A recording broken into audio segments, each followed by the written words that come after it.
Are you ready for this? This is part 2 of a 2-part series on tax savings for investors. So get excited talking about part 2. Stick around.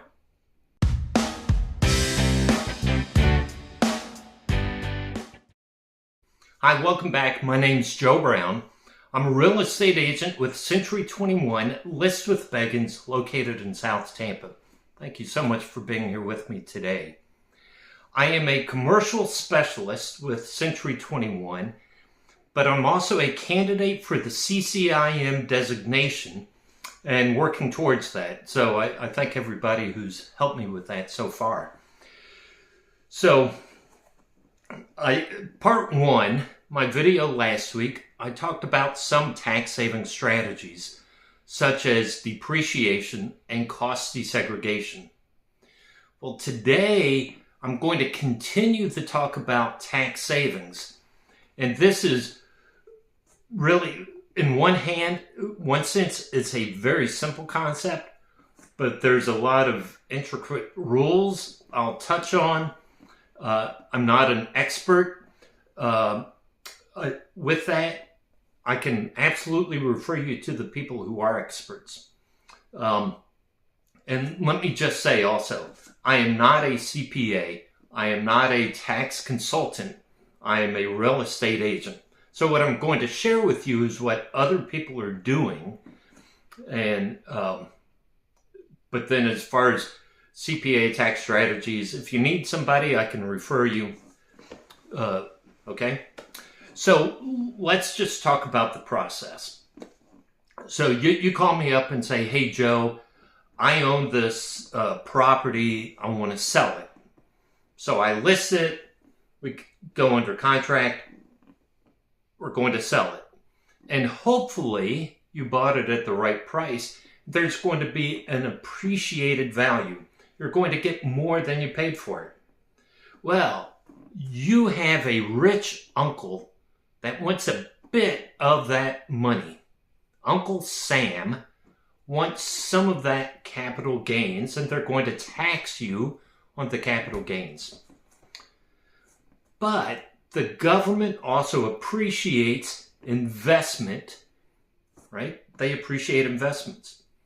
And so back in 1921, so over 100 years ago, into the tax code was written Tax Code 1031. And Tax Code 1031 says you can take that capital gain, you can take the proceeds from your sale and exchange it into another investment property and defer taxes on the capital gains. So let me stress the word defer. Capital gains tax is not forgiven. It is deferred. I read a report. I don't have the source of that report, but I read a report that said 88% of 1031 exchanges end up paying capital gains tax at a later date, right? So the tax is deferred. Now, just a simple question. Why would tax encourage the exchange? Well, think about all the parties involved, right? So not only is there me, the broker, there's the title company, there's the finance company. When you buy a new property, in most situations, need new furniture, maybe a new paint job, maybe need new windows, new doors, right? So all that activity spurs the economy. And so that's why government encourages investment. And that's why it's written into the tax code. So let's go back to the example. You sell your property, you have proceeds. Any money you touch as the seller is subject to capital gains tax. Okay? Any money you touch is subject to property gains tax. So, you don't want to touch any money from the proceeds. Well, who keeps the money? There's a company, a group called a qualified intermediary, a QI. And I'll tell you, there are a lot of QIs out there. Some have better reputations than others. Here in the Tampa area, I know a few who are excellent, have great reputations. So the process, you call me, Joe, I want to sell my building. We list your building, we get a contract, we go to closing. All the money goes to the QI. And the QI holds that money until you buy a new property. Now let's just talk about properties. 1031 says it's a like-to-like property. Well, what does like-to-like mean? Very simple. It's investment property to investment property. So you could own an office building, sell the office building, and buy duplexes. Or you could buy an apartment complex. Or you own several single-family homes that you're renting out, and you sell all of those, and you buy a retail strip center, right? So the whole idea is it's investment property to investment property. It could also be office building you own, you need to upgrade, so you sell that property, 1031 exchange into the new property for your business, right? So it's the key term, right? The key thing, it cannot be a primary residence. You can't take that money and buy yourself a home or a second home or a vacation home, right? It's got to be investment property. So again, the process. List the house, you sell, you buy a new property. Well, when you close on the house, the clock starts.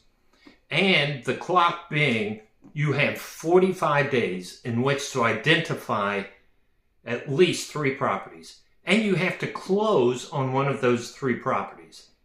Now, let me just say, there's actually a couple different rules. That is the easiest rule, right? Identify 3 properties. You have to close on one of those 3 properties. You have 45 days. From that point, you have another 135 days to actually close on one of those 3 properties. So from closing, you have 180 days to close on the new property. So ideally, even before we close on the property you currently own, you identify the 3 properties, and then you have 180 days to close. I hope that makes sense. Now, let's say, because this happens sometimes, let's say you sell your property and you say, yes, I want a 1031 exchange. However, I need $100,000 because of I need a new car, or I need to give my dog a bath and my dog groomer is very expensive. So you take money out of the proceeds, some of it, not all of it, you take some of it. That is called the boot, B-O-O-T, the boot. You pay capital gains on the boot. You pay capital gains on whatever money you touch from the sale of that property. All the other proceeds go to the QI, to the new building. Now here's the problem with the timeline. You've identified 3 properties. So you put a contract on the first property, you do your due diligence, and you say, man, this property has a lot of work, needs a new roof, plumbing shot. I'm backing out of that deal. So then we go to second property. That property may have issues as well. Maybe a wall's falling down, maybe needs a new roof. So then you go to the third property, and you were, right, if you want to defer taxes, you have to purchase that third property. And you have to hope you can close by 180 days. So let's say the property's great. I'm the seller of that property, and I know your client, I know the buyer's 1031. I know your client is under time limit. I can be inflexible, right, in negotiations because your client has to close. So I can say, no, we're not giving anything away. We're not lowering the price. We're not doing any contingencies, right? Because I have the power, because your client needs to close. That makes sense? So now steps in something called the Delaware Statutory Trusts. And so a trust, if you put money into a trust, you become a fractional ownership of an investment grade property. And because it's an investment property, it's eligible for a 1031 exchange. So now I saw a report yesterday, there are 88 DSTs currently being funded. So this is the way it would work. You have a property, you want to sell the property, you 1031 the money into a DST, and you become a fractional ownership of a property. And I'll tell you, out of the 88 DSTs, they're spread. There's industrial, there's healthcare, there's hospitals, there's multifamily, there's oil and gas, right? So there's a veritable plethora of DSTs available. And you don't have to put the money in any one. The money can be spread over several. But when you enter into a DST, you know up front, we are going to keep this property for 5 years, then sell it. Or we'll keep it for 7 years and sell it. That's important because the money you put into the DST is illiquid. You can't touch it for that 5 years or 7 years, whatever that term is. You can't touch the money. But you are going to receive a monthly dividend based on your fractional ownership. And then at the end of the term, 7 years, 5 years, whatever it is, they are going to sell that building. And hopefully they sell it at a higher value than they bought it for. You, being a fractional ownership, are going to benefit from the higher sales cost. So then you have more money, and at that point you can take money out of the DST and 1031 into another property. Or you can 1031 into another DST. Now, let me just talk, I want to shift gears just for a second for example purpose. Let's say I bought 1,000 shares of Amazon stock when it was $3 a share. Well, now I own 10,000 shares at a 30-cent cost basis. Well, if I go to sell my Amazon stock, I'm going to have a lot of capital gains I have to pay tax on. Unless I die. And then my heirs inherit that stock and they get what's called the step-up value. They inherit the shares, and so their cost basis is on the day they inherit the stock. And they can sell the stock with no capital gains. Well, the same is true for DSTs. You put money in DST and it rolls over. And you keep rolling money into the DSTs until you pass away. Then your heirs inherit the DST. They get the benefit of the step-up value, and they don't pay capital gains tax because their cost basis is when they inherited it. That is the way to generate generational wealth. Now, the same is true. I said that with DSTs. The same is true with 1031 exchange.